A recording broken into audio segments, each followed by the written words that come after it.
Alright, so we've looked at the process of lime and how we get it out of the quarry onto the land, and just going forward a step, what we want to do is getting it into your ideal optimum range and why we want to do that.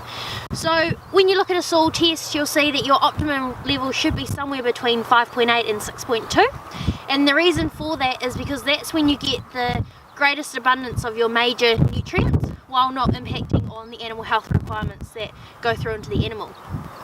So it's that happy medium that we have, and as we talked about earlier, pH is sort of the referee of the soil, so it says stop and go to plant nutrient availability.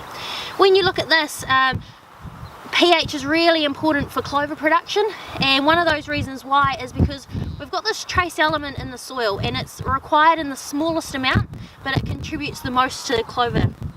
And the reason, the one we're talking about here is molybdenum, or moly as it's referred to.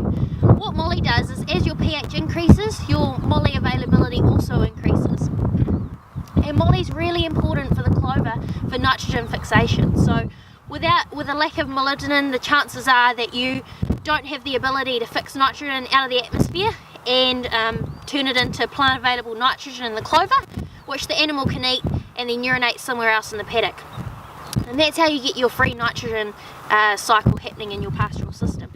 So here we're looking at pasture composition of ryegrass and clover. So there's some white clover, there's a little bit of red clover in here as well.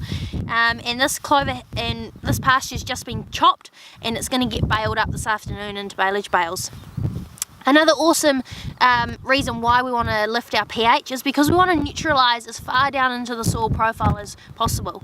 So if we talk about the topsoil, that's just CBD, where you can go and you get a whole availability of nutrients, and then you go further down into the subsoil where there's a little bit less nutrient abundance and your pH starts to decrease.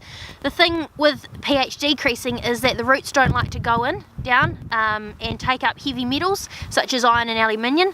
So the higher we can lift that pH into the optimum range, the further down the profile, the more ability you've got for rooting depth, which taps into water and nutrients as well.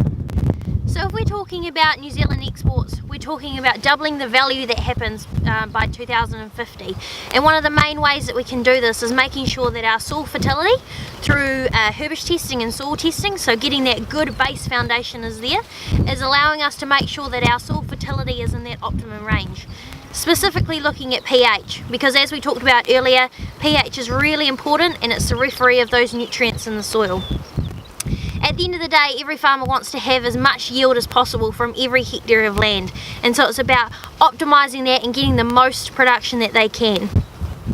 For any more questions, make sure you pop into your PGG Wrightson store or go and talk to your local technical field rep.